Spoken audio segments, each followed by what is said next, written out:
Une peur bleue hante désormais les esprits des habitants de la capitale économique du Cameroun, Douala, jusque dans les quartiers chics de la ville. Parce qu'il y a trop de sécurité dans ce quartier. C'est vraiment dangereux, c'est un à Bali. Vraiment très dangereux, ça fait vraiment peur. Moi, je travaille ici. Je vais vous dire la vérité, je ne suis plus à l'aise.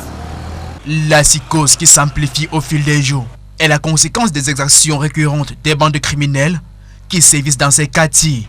Bali et Bonapreso en ont fait les frais ces derniers mois. Je me sens en insécurité parce que je ne sais pas.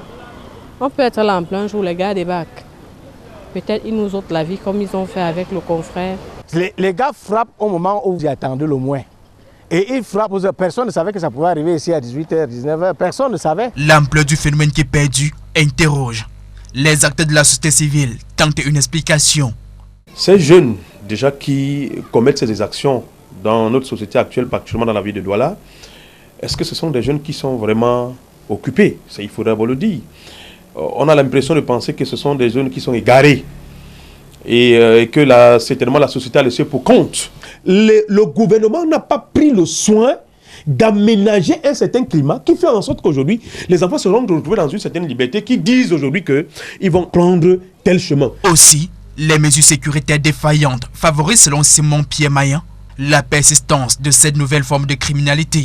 Moi je dis, voilà là où on attend ces services de sécurité-là, sur des cas pareils. Parce que quand ils organisent ça, c'est quelque chose de programmé. Ils n'arrivent pas comme ça d'un seul trait pour venir agresser les gens.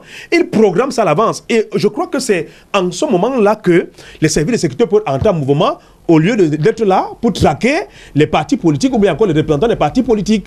Que le gouvernement mette des moyens nécessaires. Et je crois que ce problème du commandement opérationnel doit revenir. En même temps, on ne va pas seulement passer par la méthode répressive. Il faut déjà accompagner l'action que le gouvernement est en train de faire, c'est-à-dire sensibiliser d'abord ces jeunes. Des morts, des blessés et des pertes matérielles importantes. Voilà le bilan des exactions de ces hors-la-loi, communément appelés microbes.